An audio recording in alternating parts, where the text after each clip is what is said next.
Thank you again for coming. Appreciate it. So, you were working with the FBI on September 11th. Where were you on that day, and how did that experience shape your approach to your current position with TSA? I was in New York, but actually upstate. I was in Syracuse doing what we call a routine inspection of our FBI offices, and had just done an outside interview contact at a media station, and then had gone to interview the chief federal judge there to assess how the FBI office was doing. And it was while at the judge's office that the first plane hit the first tower, and obviously something amiss. So I excused myself, went back over to the FBI office, and there watched as the second plane hit the second tower. My first reactions were, it was just surreal, and almost immediately, this changes everything.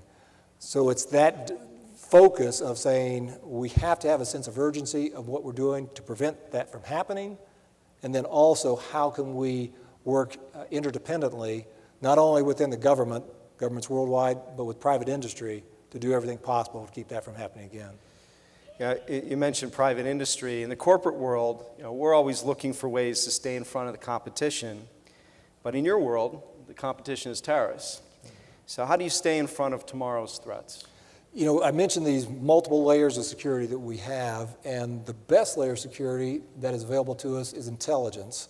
And I use the example of the Yemen cargo plot from October of last year as a great example, because it was a foreign intelligence service that gave us the information about those two packages that you recall had the toner cartridge just filled with explosives in them.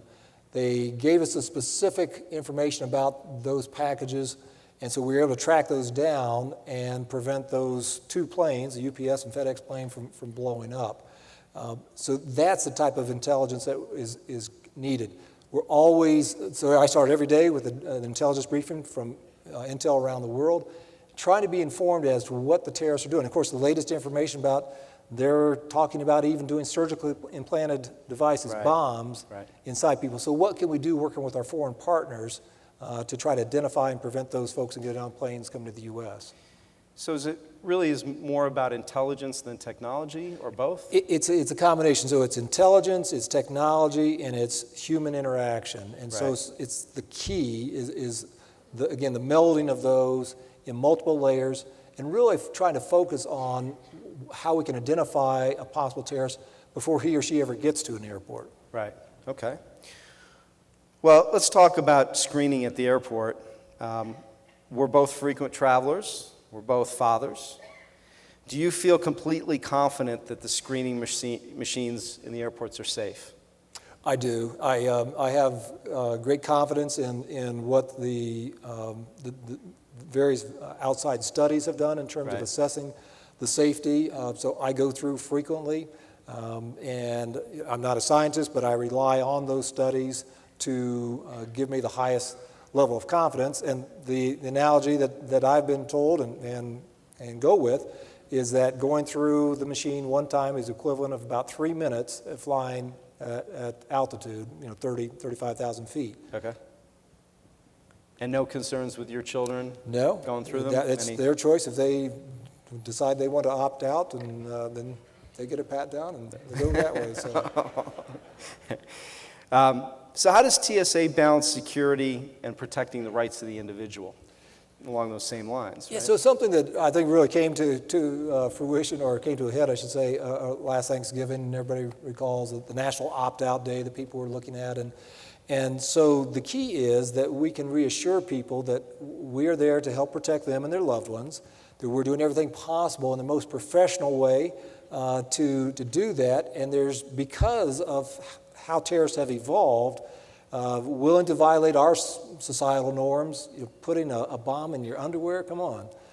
Shoe bombs, surgically implanted. So everybody wants to be assured that they arrive safely and that they get home to their loved ones or on their business trip.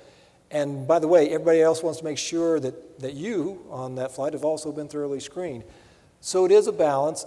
I will say with 1.8 million people who we screen every day, 12.5 million every week, over 50 million a month, over 625 million a year, There are bound to be those who feel like we have not done something properly, and I am sympathetic to those, but also want to give the highest level of assurance to all the American people that we are doing everything we can to provide the best possible security while respecting the privacy and civil liberties of everyone. Right.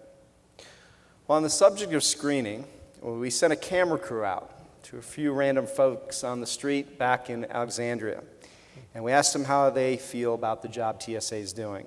So let's take a look at that, and then TSA means to me that it's the men and women who are responsible for securing travel in the United States. When I have to take off my shoes and they do a total check, I feel safer going through the airport because other people are being checked. I know I'm okay, but I'm glad that they're all being checked. I'm naturally an anxious person, and with 2 kids, definitely want to go through whatever it is that they need to do for everyone to feel secure. I think if you follow all the rules that they have, like you take everything out of your pockets, take your shoes off, then it just goes quicker. When I think back of when I first started traveling, and you would just walk right through, and you could bring pocket knives through, you could go meet people at the gate. I mean, obviously it feels 10 times safer than that, so you have to keep it in perspective and of what it used to be and what it is now. As far as I'm concerned, it gives me peace of mind when I get on a plane. So that was literally all the interviews. And those comments were positive. They seemed to be, people on the street seemed to be understanding of TSA and their role. So, and we seem all to be, agree about the need and the concern for safety, but how do we balance that against the needs of the business traveler who want predictability and want to have a smooth and efficient process of getting through the airport? Yeah, that's one of the challenges, and that's one of the paradigm shifts that we are working through at TSA to try to provide, again, the best possible security, but in a way that promotes the best movement of people. And one of those issues is I would like to be predictable to say, every time, here's what you can expect at each of the 450 airports around the country, and here's what it'll look like.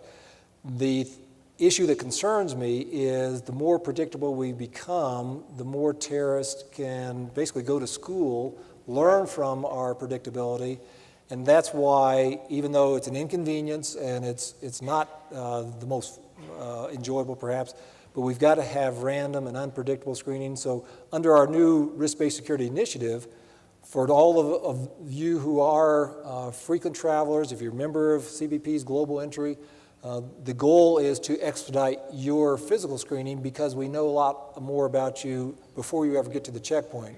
And the more we can do that, I think the better it will be for the traveling community. That being said, you may go through an expedited physical screening 9 straight times. The 10th time, you may go through the regular screening or even secondary screening just to, again, keep the system honest. I'll take 9 out of 10. That wouldn't be too bad, right? Maybe 8 out of 10, we'll see. Right, okay. So you're rolling out this Trusted Traveler beta and working with some of the major airlines. Are you bullish about it, about where we sit 2 or 3 years from now? I am cautiously optimistic. Okay. I've learned both in my last job and this job to try to manage expectations, right, and to try to underpromise and overdeliver. So I'll just say I'm cautiously optimistic, but it does have the potential for being a game changer. It's great to hear. So what can we do as an industry to help? Well, there's a number of things, and that is many of which are already ongoing. The airlines, as you mentioned, are working closely with us to establish some criteria of their frequent travelers, histories, and again, I don't want that information, I just want to be able to ping against the airlines. And so airlines are working to modify some of their IT systems, and so that's a necessary issue. But I think just the general support, when the press asks about it, how is this working, to say, yes, this makes sense for business because it enhances security in that we are able to focus our time on those we know less about and expedite those that we have a higher level of confidence in. Right. Okay. So let's switch gears a little and talk about private aviation, because a number of the buyers in the room have executives that do use private aviation. Are you satisfied with the level of security there if 100% of the bags are not checked? Yes, I am satisfied from the standpoint of both we and industry are doing the things that address the highest vulnerabilities and the highest risk, if you will. There's always more that can be done. It's a question of what's the return on investment, how do we buy down risk, if you will, for those additional investments. So as we work through the rulemaking process on general aviation, we've been working closely with industry, some of you in this room, to move that forward in a meaningful way that is practical, it's pragmatic, and it enhances security. Are we going to see changes coming in the future? I think there will be some changes. It's a question of what is, again, practical and pragmatic. So it doesn't make sense to have us as a regulator issue some draconian rule that, yes, it can be complied with, but only at great expense and marginal increase to security. So that's something that, again, we've worked very closely, and I, again, want to manage expectations, but feel like we're on the right track for that new rule. So, final question. It's kind of a general one, but it's a bit of a philosophy. Is it your job and your agency's job to eliminate risk? Our job is to mitigate and to manage risk. We are not in the guarantee business, the 100% guarantee. If people wanted that, we would probably see 2-hour lines at checkpoints.